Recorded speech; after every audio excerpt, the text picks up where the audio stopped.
White privilege. You've become familiar with the phrase. You hear it on the show a lot. It's somewhat of a cultural flashpoint, certainly during the Trump era. Debates about race, class, politics, culture, they're all intensifying. So it is in that environment that comedian Chelsea Chandler comes to the show tonight. She decided to tackle it. New Netflix documentary, Hello, Privilege, It's Me, Chelsea. Here's a taste. And I'm really eager to have a conversation about what it is I can know more about and to illuminate to people who are not of color what it means to be of color in this country. Feel free to edit this out, but because I'm like really embarrassed to be here with you, because this is just another example of white privilege, using your white privilege, and what are you going to do with it other than come into this space and take? Chelsea Chandler, thank you for coming on the show. Nice to meet Welcome. you. Not easy as a subject, not easy position for you either. In that room with the college kids, the other places and spaces you found yourself in, what surprised you most? The inability for white people to admit to white privilege, because what I think I've discovered, I think I read a line somewhere that said equality to those who've had it feels like a loss. So, like, if you admit that you are a beneficiary of white privilege, that means to a lot of people, I have to start sacrificing things and I have to give something up. And so that really stuck with me when I thought about it in that way. And I thought to myself, what would I be willing to give up? Would I give away my house? Would I give away my money? Would I give away everything in the name of equality? And I thought, well, you know, it made me think about all the things that I've done with my career that haven't been that thoughtful, that I've just kind of cashed checks and taken opportunities because they were available to me, and never really thinking, how did I get where I am? What is responsible for that? Does my color of skin have to play a part? And it absolutely does. I thought white privilege was something over there, you know, for rich families, legacy families that went to Harvard and Yale, that, you know, the Rockefellers, that type of thing. I didn't think it applied to me because my father was a used car dealer. It does apply to me. It completely applied to me. Very poignant story in the documentary about your own life and your boyfriend. Tyshawn. He got mixed up with drugs. You would be stopped by police. You would have the drugs. He would take the collar. He got arrested 3 times. I was let go by the police all 3 times. We were together.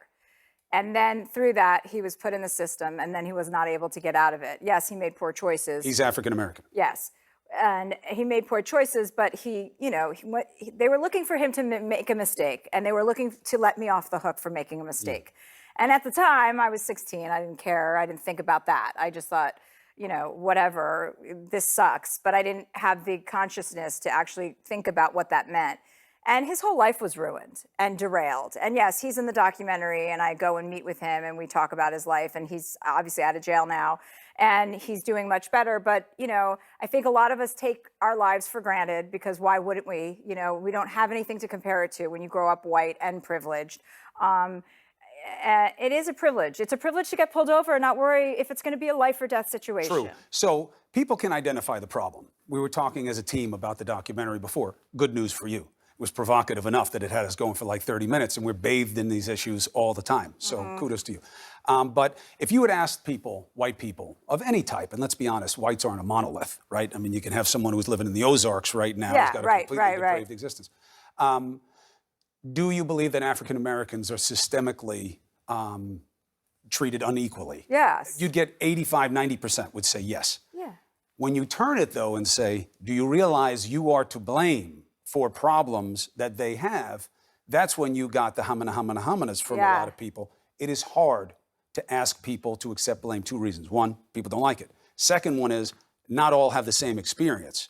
So some of them are like, well, I had to scratch and claw to get where I am. You know, like you were saying, I'm not a Rockefeller. How do you deal with those? Well, I mean, yes, people have tough lives. It's not that every person who's white just gets this, you know, a unicorn on their driveway and then sails off to wherever they feel like going in their life, to a college, and have this lovely life, this cush life. No, that's not the case. But if a black person and a white person run out of a grocery store and a white person stole something, the probability is that they're going to go after the black person.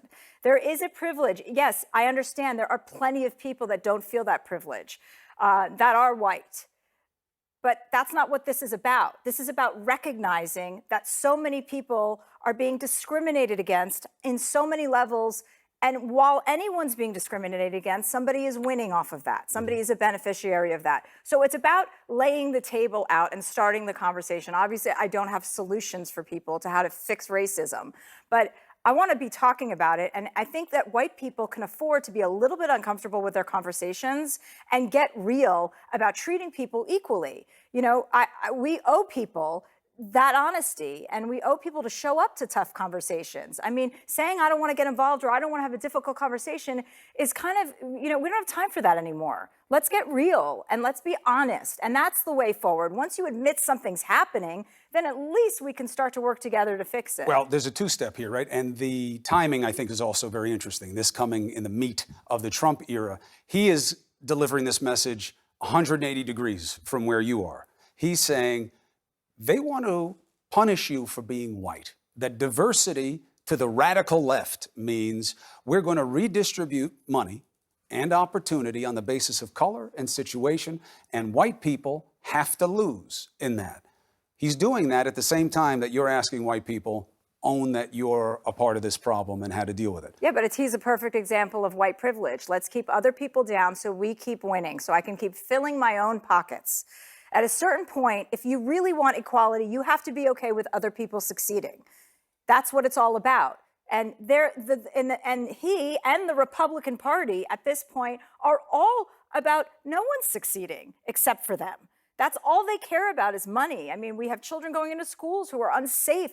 There are guns. I mean, the NRA is running the Republican Party. Yes, that is that is the worst. It's like the pinnacle of white privilege is him. I mean, I don't talk about him too much in the documentary because it's nauseating, and I feel nauseous just talking about But him. the message and the timing is going to wind up putting you as a point of contrast to what's going on in the administration. Yes, but I think that that's what happens in times like these. Obviously, there are huge cross currents happening. You know, we have an administration that's trying to roll back women's rights, and then we have a movement like the Women's March. You know, those things are happening. We have the legalization of cannabis throughout the country, which, by the way, your brother promised to legalize cannabis this year. What's his problem? Where is it? Got a legislature. Okay, well, he's got to hurry up because you guys are I'll behind give you the his number. times. Well, give it to me, seriously. Yeah, like, you can don't have make it. empty promises. Cannabis is a game changer. Do you remember me promising to get rid of cannabis? Yeah, You do? yeah. Me? Or is that just a guy who just looked like a... No, your brother. I know, that's not me. No, but that's your brother, and you can talk to him. My sister's here. I'll tell her something. You can tell your brother something. Just keep it in the family.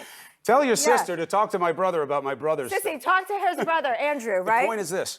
Change is hard. It is hard. Things are complicated. It is hard, but it's good. And that's when it's almost like, I'll take cannabis, all right? You talk to police chiefs around this state. That's what's motivating the change. They're saying we're getting suffocated by these cases.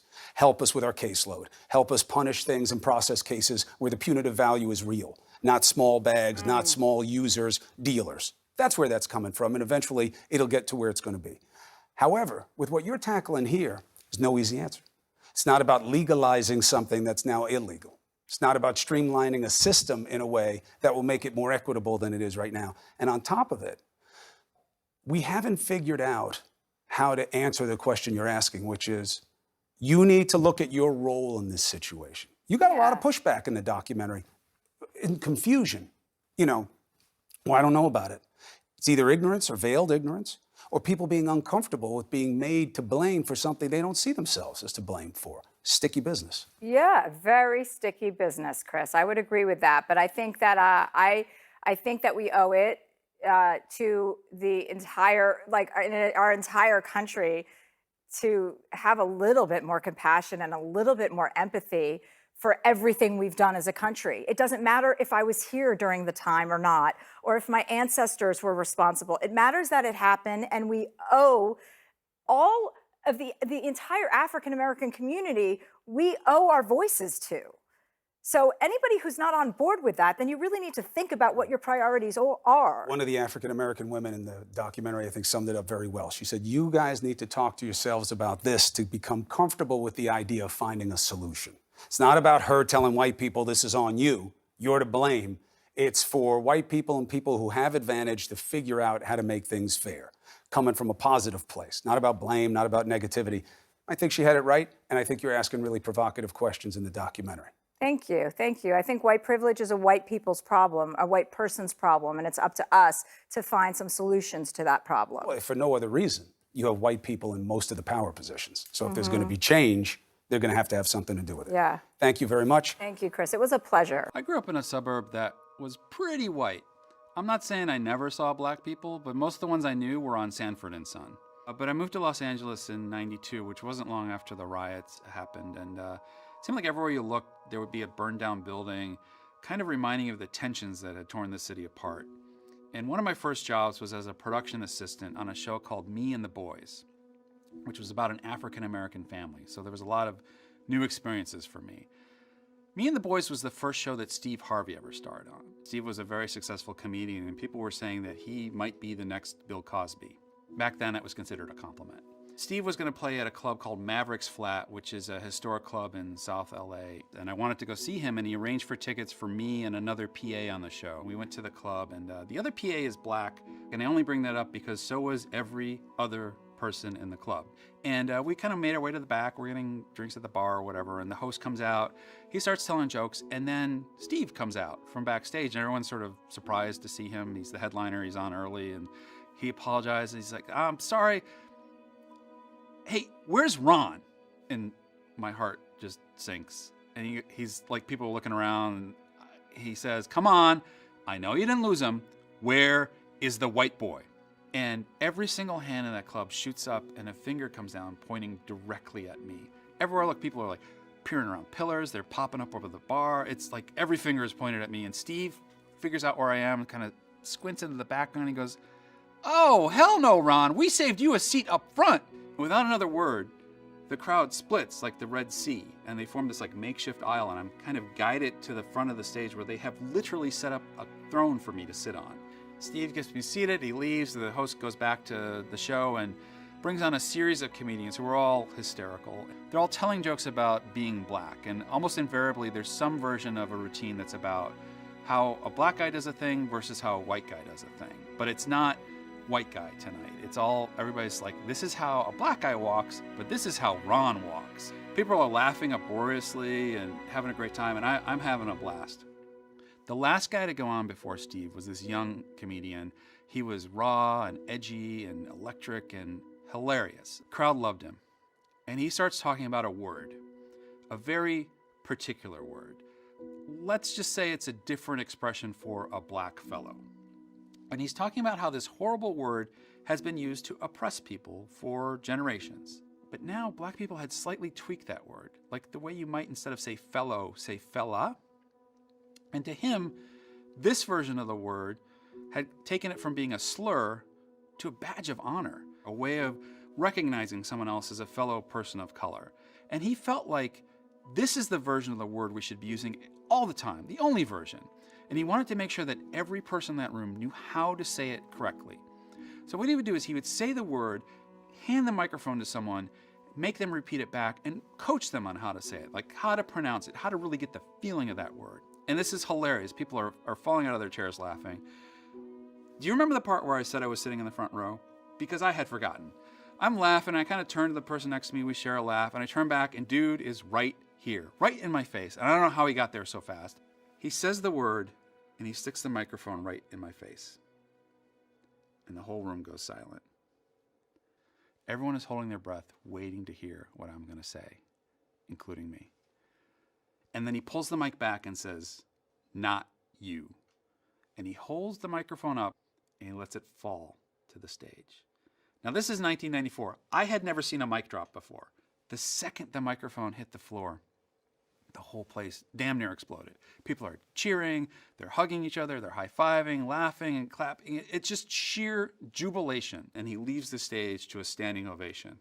So Steve Harvey comes out next to close the show, and one of the first things he does is thank me for being a good sport. And as insane as this sounds, he gets an entire room of black people to applaud me for being white. Now, I've thought about this night a lot in the years since it happened. I write comedy for a living, and one of the things I've learned is that people laugh at things that are familiar to them. And I think the reason people were laughing at me that night is because they could relate to the feeling of being the only one. Probably most of the people there had had an experience of being the only person with a different skin color. And it happened to them all the time. And it happened to them in Los Angeles, still reeling from the riots. They'd all probably heard the words, "not you," but it wasn't followed by a mic drop and a laugh track. I had been given a chance to be a minority, but as a tourist. This is the fun version, presented with love and laughs. I think those comedians gave me a slight glimpse of what it's like to be looked at the world as something different, and I'm grateful for that perspective. But I don't sit in the front row of comedy clubs anymore. Why do you think it's so hard in our country for folks to name white nationalism as domestic terrorism, or these moments of domestic terrorism? What is at the core of that? Racism, and I think that white nationalists are domestic terrorists. I think that what we've seen is this support for white supremacy is really dangerous. Right after Charlottesville, when President Trump said, "Oh, there's good people on both sides," he is literally legitimizing white supremacists and white nationalisms. They should be looked at as domestic terrorists. And if I was president, and when I'm president, I'm going to direct my Department of Justice to investigate them as the terrorist groups that they are, infiltrate them, actually find out when they're going to strike. I would be holding these social media platforms, places like 8chan, accountable for fostering hate and terrorism. And, you know, as president, you should be doing that. Our president's doing none of it. He's fueling the fire. You know, what's interesting is I've watched other interviews where you, and even during the debate, you broke down white privilege in a way that was really accessible. I think a lot of people hadn't thought of it in that way. Can you talk about what leadership would look like from you, even beyond the presidential campaign, to get everyday people to understand their role in this? Because I think it's one thing to say, let's stop, you know, this idea of white supremacy and nationalism, but like, how do you actually do it on the day-to-day? So I think you do need to be really specific. I think people need to understand that institutional racism and systemic racism is real. It's literally harming generations of families and has been harming communities for hundreds of years. And if we can't recognize what the stain of slavery did on our country, you can't possibly recognize how hard it is to be Black in America today. I see it every day. I see daily instances of racism when I just travel with Black staff. I see how institutional racism harms my constituents. As a mom, I look at the ways women are treated, look at maternal mortality rates in the country. I mean, these are real examples that I can share with Americans to actually describe it. And we need to break down those barriers. We need to actually make sure all Americans understand that it's their responsibility too. And as I said in the debate stage, it's just not Kamala and Corey's job. It's not only their job. They're doing their best to tackle all these racism, these institutional racism in all the forms that it exists. But it's my responsibility too, as a white woman of privilege who's a US Senator running for president, to not only lift up their voices, but lift up the voices of other Black Americans and Brown Americans who are being left behind. And so how do you reach those white constituents who are resistant or who feel Break it that down. they're just being, you know, it goes right over their head? What do you do? Break it down. And I'll use maternal mortality as an example. So I can talk to any woman my age, any woman who's ever had a child, and said, you know, when you're in the delivery room and you say, you know, I don't feel right. Well, if you're Black, 4 times more likely to die in childbirth, because that doctor, when you say I don't feel right, says, oh, honey, you just had a baby. or doesn't actually receive the words you're saying and doesn't do the CAT scan that he knows to be done. I met with a dad who lost his wife, and I can tell you, I mean, just watching videos of her and how beautiful she is as a mother and what she was, who she was just devastating to see. But her story is not uncommon. The emergency C-section performed on her was done very poorly, and it harmed her internal organs, and she was bleeding out, and she didn't feel good. And the doctor said, yeah, we'll get a CAT scan. 1 hour passed, 2 hours passed, 3 hours passed. The woman was literally bleeding to death. And so when they finally got the CAT scan and saw her belly had filled with blood, she died because they didn't care. And her husband did everything he could to say, you said she needs a CAT scan, we need to get that right now. We need to get that right now. And what angered me the most is he said, you know, that morning I put on a suit. As a black father, he had to be worried that he wouldn't be respected in that delivery room. And he wasn't. She wasn't respected, and she lost her life.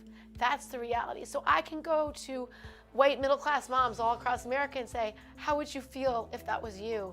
Do you think a doctor would listen to you? Do you think your husband would be listened to if he was begging for someone to do the procedure that the doctor actually told them had to be done? And if they don't get that, then they're never going to get it. But I believe that more people than not would understand it if you break it down into the simplest term, that you might not survive your delivery because of racism. It's so interesting that there is this sense in the women's community as we talk about unity. I mean, you're bringing up this example of maternal mortality.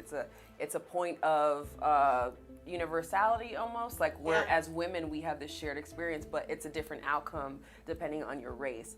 There are women who, black women in particular, who feel betrayed by the fact that 53% of white women voted for Donald Trump.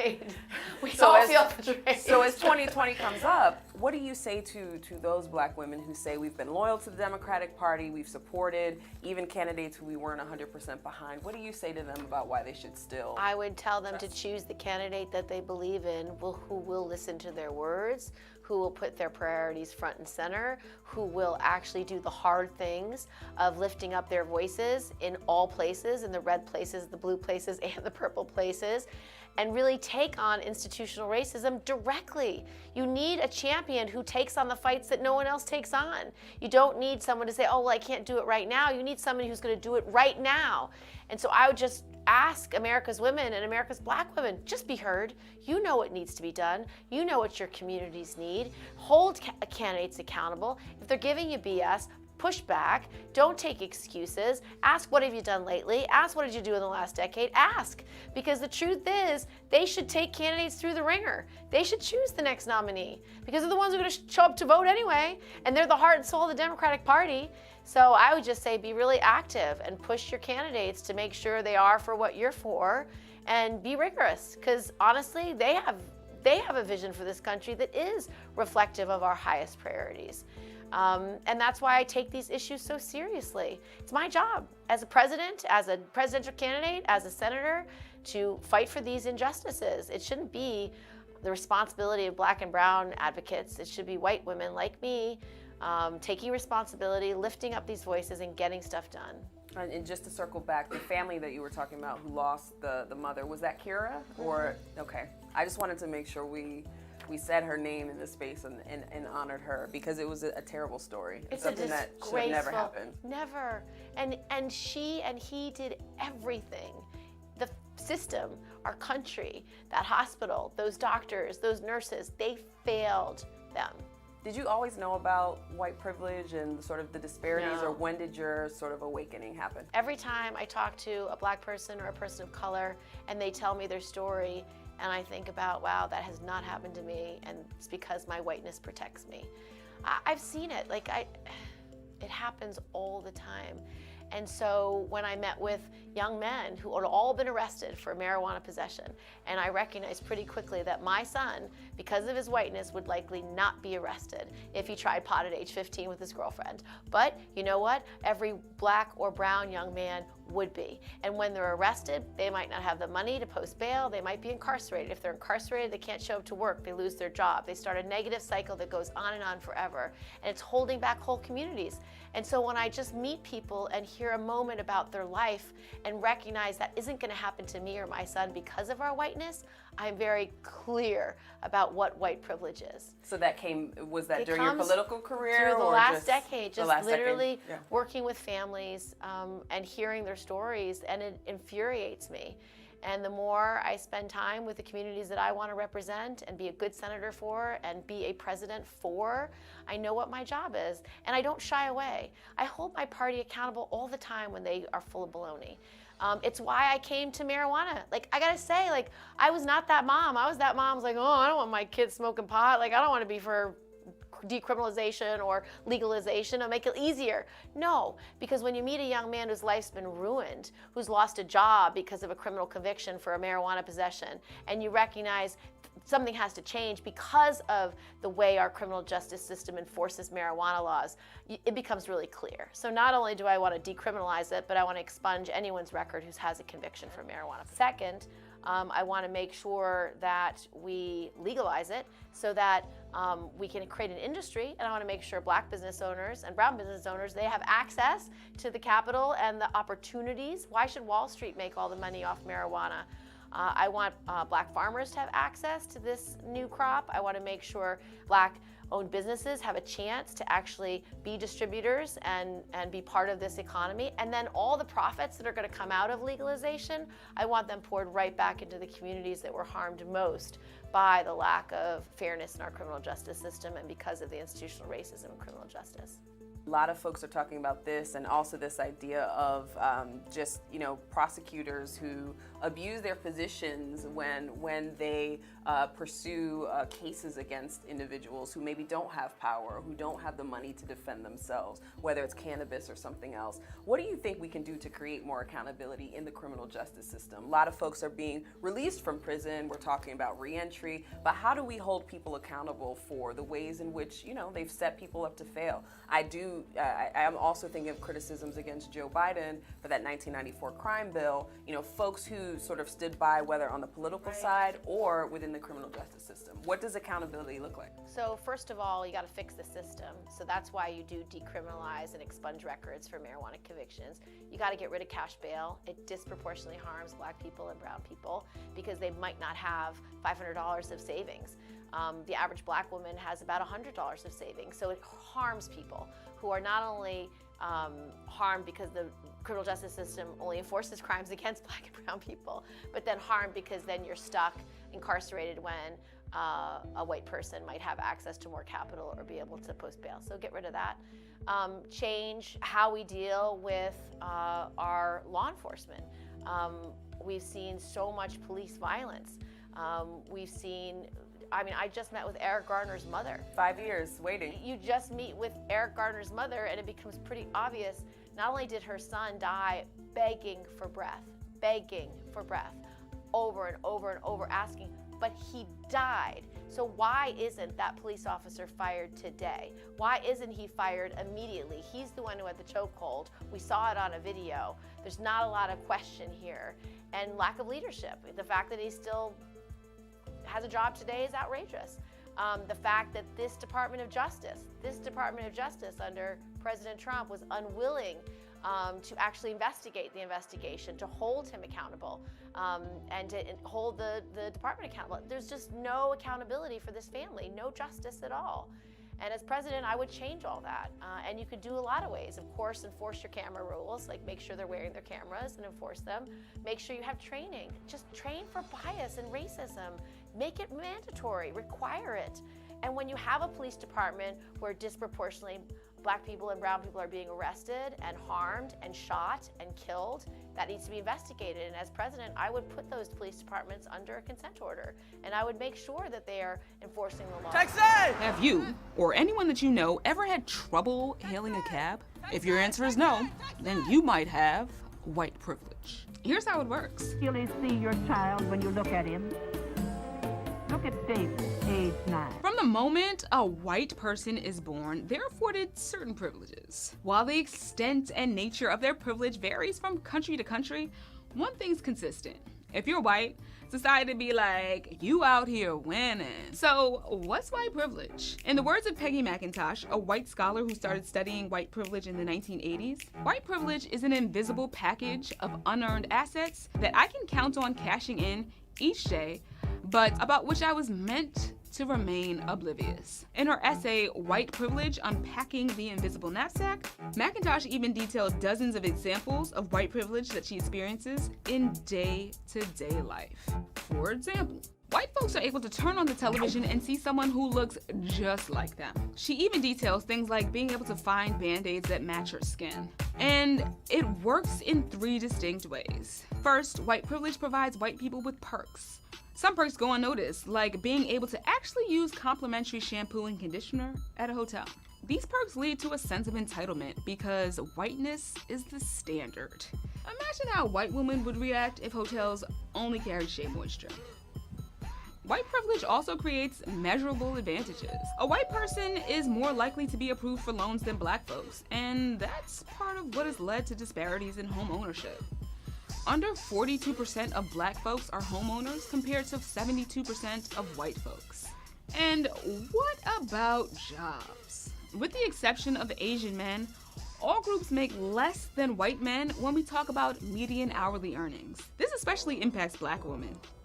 Black women make 62 cents for every dollar that white men make, and we also make 79 cents for every dollar that white women make. Not to mention that white people are able to profit off of industries that have historically penalized black folks. Just look at marijuana. According to the ACLU, the use of weed is pretty much the same among black and white people, yet black folks are nearly 4 times as likely to be arrested for possession. When it comes to banking off of the billion-dollar industry, black folks are shut out. About 1% of dispensary owners in the US are black. Yep, that has white privilege written all over it. And folks, we're only talking about weed here. The fact that there are major disparities in incarceration rates based on race is no surprise. Finally, white privilege has pretty much come to shape everyone's view of history. Everything we've ever learned in schools, every face on our cash money, damn near every page in textbook centers white people and has been written from the white perspective. These are the faces of our nation's heroes. Why does this matter, you say? Well, white privilege literally affects everything. Income, education, employment, incarceration, spending, housing, and even assembling. Real talk. Do we think that a black person can protest while being armed and live to see the next day? These unearned handouts afforded to white folks are completely real, and the effects of white privilege are measurable. In the words of Damon Young, editor-in-chief of Very Smart Brothers, what white privilege means for white people is that their whiteness hasn't been a social, political, professional, financial, or legal hindrance. They have the privilege of the benefit of the doubt, which manifests as the privilege to just be. So now that you know, are we gonna dismantle white privilege or not?